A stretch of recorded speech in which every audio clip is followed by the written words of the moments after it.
지금까지 전해진 내용들 들어봤는데요. 이영주 교수님, 예. 저희가 이야기를 함께 들어봤습니다. 지금 소방당국이 대응 2단계를 발령한 상황이고 화재 진압에 나서고 있는데 화재 진압 과정에서 어떤 점을 가장 주의해야 할지 먼저 다시 짚어주시죠. 예, 말씀드린 대로 이 안에 굉장히 많은 이제 작업자들이 있었던 상황으로 보이고, 뭐 대부분 대피를 했겠습니다만, 그럼에도 불구하고 아직 대피하지 못한 그런 이제 작업자들이 있는지 이런 부분들의 파악이 우선 필요하겠고요. 또 만약 그런 상황이라면 이분들이 있었던 위치를 중심으로 빠른 구조 이런 부분도 이루어질 필요가 있겠습니다. 다만 이제 공사 현장이라고 하는 부분 다양한 변수가 있고 위험 요소가 있기 때문에 여기에 구조라든지 진압 작업을 하는 소방대 분들이 사실 이제 안전도 굉장히 중요하거든요.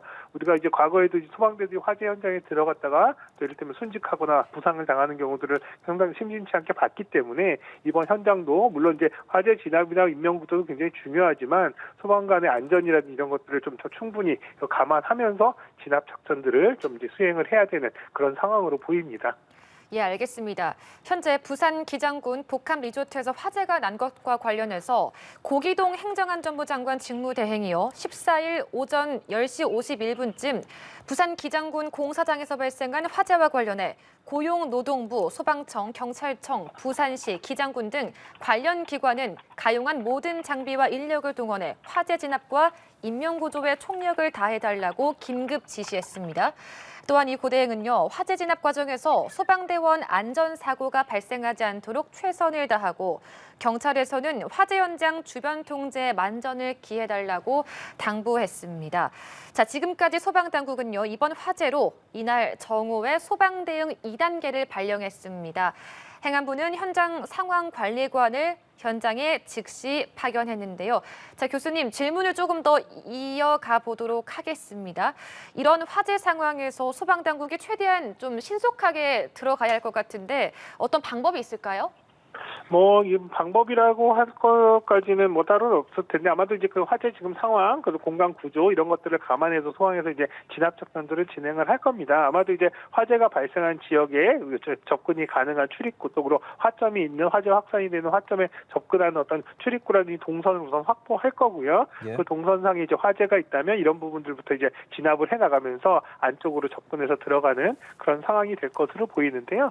다만 이제 이런 과정에서도 화재 상황이기 때문에 굉장히 시야 확보도 어렵고 또 그 안에 여러 가지 가연물들 또 그리고 여러 가지 건축 자재들이 사실 일반적인 어떤 형태 우리가 이제 건물 내에서 복도라든지 이런 실이라든지 이런 식으로 되어 있는 상황이 아니기 때문에 현장에 들어간다 하더라도 사실 굉장히 복잡한 구조로 되어 있어서 소방대들이 활동하는 데는 상당히 좀 장애가 되는 그런 상황으로 이렇게 지금 현재 보입니다. 예, 그렇네요. 저희가 화면 계속 보여드리고 있지만 워낙 고층 건물이고요. 건물의 규모도 상당히 커 보입니다, 교수님. 헬기도 동원이 됐다고 전해지지 않습니까? 고층 건물이기 때문에 헬기가 할 수 있는 역할은 어떤 것들이 있겠습니까? 일단 사실은 헬기에서 이를테면 물을 이제 살수를 한다거나 이를테면 물을 퍼서 이제 나른다고 하더라도 사실은 건물 내에서의 화재 확산에 대한 부분들을 사실 끄기는 좀 어렵거든요. 다만 이제 이런 것들이 이제 상층으로 확대가 돼서 건물 외벽면이라든지 혹은 또 이제 건물 외벽면의 화재가 주변 건물로 이제 확산되는 것도 이런 것들을 막기 위해서 오히려 이제 주변으로의 확산 방지적인 측면에서 이제 소방 헬기 이런 것들이 투입된 것으로 보이고요.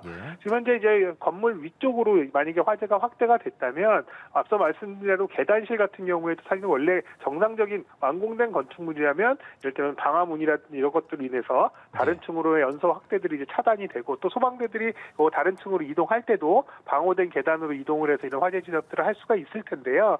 다만 여기는 이제 공사 현장 아직 완공되지 않은 건물이다 보니까 이런 계단실이라든지 수직으로 연결된 부분의 어떤 방화 구획이라든지 이런 것도 형성이 안 돼서 상층으로의 접근 자체도 상당히 어려울 수 있는 그런 상황으로 보이거든요. 그래서 소방대가 이러한 부분들의 상층 부분으로 직접 도달해서 화재를 진압하는 데는 상당히 좀 어려움이 있는 그런 상황으로 좀 생각이 됩니다. 그러면 지금 같은 경우에 고층에 그러니까 그 상층에 도달하기 위해서는 어떤 방법을 써야 하는 거겠습니까? 일단 하부층에서부터 접근을 할 텐데요. 하부층에서 접근을 한다 하더라도 화재가 발생할 이를테면 여러 층이 타고 있다 한다면 바로 접근은 어렵고 밑에 층부터 따라가면서 이런 부분들 화재 진압을 시도할 텐데요. 다만 상층부에 계속 빠르게 연소 확대가 된다면 이걸 쫓아 타가면서 계속 불을 끄기는 어렵거든요. 그래서 예. 사실상 상층부에서 계속 연소 확대가 된다면 이를테면 소방대가 직접 계단 안쪽보다는 건물 외부 부분에서 이를테면 외부의 창문이라든지 이런 부분을 깨고 주수를 하는 이런 방식으로 해서 화재를 좀 더 줄인 이후에 실제로 내부에 접근을 해서 화재를 진압하는 그런 과정으로 이어지지 않을까 싶습니다. 예, 지금까지의 상황들 좀 다시 한번 정리를 해드리도록 하겠습니다. 부산 기장군 리조트 신축 공사장에서 화재가 발생했습니다. 화재가 발생한 시각은요, 10시 51분 처음으로 화재 신고가 접수가 됐고요. 12시부로 대응 2단계로 상향이 돼서 소방당국이 화재 진압 및 구조 활동에 나서고 있는 상황입니다. 지금 보여드리고 있는 화면은요, 지금 이 시각 관련 주변 CCTV 화면을 보여드리고 있는 상황입니다. 인명피해도 발생을 했습니다. 지금까지 사망자가 4명, 심정지 2명, 경상이 4명으로 소방당국이 전해오고 있고요. 관련된 내용들은 계속해서 변할 수 있다는 거 말씀드리겠고요. 또한 경일대 소방방재학과 이영주 교수와 관련 내용을 전화로 연결해서 이야기 나누고 있습니다. 자, 교수님, 이 연기가 상당히 많이 보입니다. 이럴 때 연기, 유독가스 굉장히 위험할 것 같은데 어떻게 생각해야겠습니까? 네, 일단 외부로 확산된 연기 같은 경우는 어느 정도 희석이 된 상황이기 때문에 이런 부분들 일부 이를테면 이제 주변 건물이라든지 이런 부분 이제 그을름이나 이런 것들에 이제 영향을 미치겠습니다만 흡입했을 때 위험성이 높다 이렇게 보기는 좀 어렵습니다. 다만 이제 건물 인근에서 계시는 분들이라든지 또 건물 내부에 있는 소방 활동을 하는 소방 관계자들이라든지 또 주변 통제하는 경찰들 이런 분들 같은 경우는 화재 현장에 가깝게 있는 상황에서 이런 농연을 마셨을 때 여러 가지 또 위험들이 있거든요. 그렇기 때문에 이러한 농연에 노출되는 가까이 있는 분들은 이런 부분을 좀 조심을 하셔야 되겠고요. 또 주변에 계신 주변 인근 건물이라든지 이런 데 계신 분들도 연기가 노출되는 것들이 사실은 이제 꼭 바람직하지는 않으니까요. 창문 같은 것들 닫아서 연기들이 이제 실내로 들어오는 것들은 조금 대비를 하시는 것들도 필요하겠습니다. 예. 예, 지금 화재에서 지금 중요한 점이 공사장 안에서 발생했다는 점입니다. 이렇게 되면은 공사장 안에는 공사 자재들도 좀 많을 것 같은데 이런 부분이 장애물로 좀 작용되겠네요. 네, 일단 기본적으로 안에 있는 여러 가지 공사 자재들 같은 경우는 가연물로서도 화재 확산이라든지 화재가 강하게 형성되는데 기여를 할 것이고요. 예. 또 한편으로는 화재 진압이라든지 대피 과정에서는 이러한 이제 적치된 이런 이제 건축 자재들이 오히려 이제 장애물로서 존재를 하기 때문에 적극적인 활동이라든지 또 빠른 대피에는 상당히 좀 어려움을 주는 그런 요소로 작용할 가능성이 크다 이렇게 보겠죠. 예. 총 작업자가 한 800명에 달한다라고 전해진다는 것이 저희가 조금 전에 기자를 연결했을 때 들었던 정보인데 이렇게 되면 남은 작업자들은 모두가 빠르게 좀 대피를 했다고 볼 수 있겠죠, 교수님? 예, 대부분 최근에는 이런 공사 현장에서 이를테면 일을 하기 위해서 현장에 투입되는 인원들에 대한 신원 파악이라든지 또 이제 투입된 인원들의 이런 체크 같은 것들이 좀 적극적으로 잘 이루어지고 있거든요. 네. 그렇기 때문에 이 공사 현장도 그러한 절차대로 작업 인원들에 대한 관리가 이루어졌다면 아마도 지금 대피한 인원들, 현재 투입됐던 인원들 대비해서 대피한 인원들 이런 것들을 이제 파악을 통해서 전원이 대피됐는지의 여부 이런 것들을 지금 확인을 하는 과정으로 보입니다. 그렇기 때문에 실제로 이제 이런 작업자들에 대한 부분들을 빨리 확인해서 혹시라도 내부에 아직 대피하지 못한 인원들이 남아있는지 여부 이런 것들을 좀 빨리 확인할 필요는 있겠고요. 예. 네, 그런 이후에는 또 이제 이를테면 대피하신 분들이라 하더라도 이런 대피 과정에서 혹은 또 보상이라든지 기타 이제 여러 가지 상황들이 발생하는 이상이 있는 분들이 있는지도 한번 체크할 필요는 있겠습니다. 예, 교수님, 저희가 이 화재가 난 신축 공사장 관련해서 좀 검색을 해보고 그러다 보니까 이곳에서 5월 달에 오픈을 할 예정이었다라고 전해져요. 여기 홈페이지에 들어와 보니까. 그렇다면 지금 한 석 달 정도 남지 않았습니까? 네. 완공되기까지 석 달 정도 남은 지금 상황에서는 어떤 류의 작업들이 일반적으로 공사 현장에서 이루어진다고 볼 수 있습니까?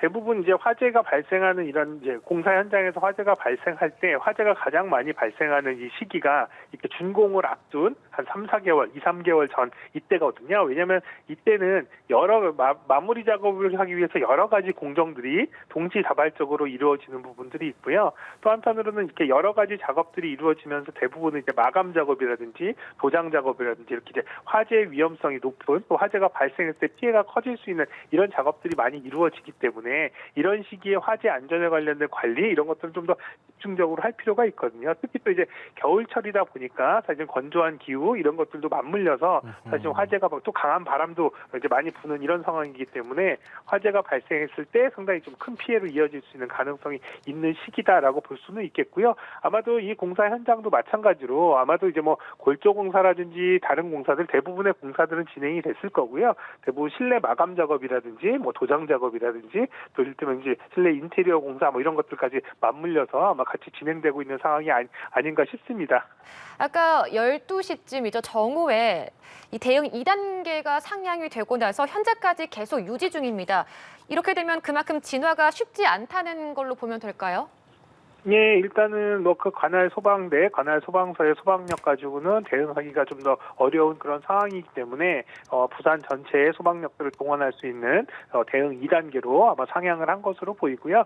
이렇게 상향을 했을 때 물론 이제 뭐 인력들도 필요하지만 여러 가지 또 화재가 확산되는 과정에서의 장비라든지 이런 것들도 필요하고 또 여기에 더불어서 또 소방뿐만 아니라 지자체의 여러 가지 또 지원이라든지 이런 것들도 필요해 보이는 그런 상황이거든요. 그래서 아마도 그러한 부분들로 본다면 지금 화재가 지금 어느 정도 이제 뭐 추가적인 인명 피해는 더 발생하고 있지 않는 상황이라 그나마 다행이긴 합니다만 아직 화재가 완전됐다거나 불길이 잡혔다거나 이런 부분들에 대해서 아직까지는 정확한 소식이 없어서 화재가 완전 다 진압되는 데는 상당히 좀 더 시간이 걸리지 않을까 이렇게 예상이 됩니다. 예, 소방당국에 따르면 지금으로선 1층 공사장 단열재에서 발화된 것으로 추정하고 있다라고 전해지고 있습니다.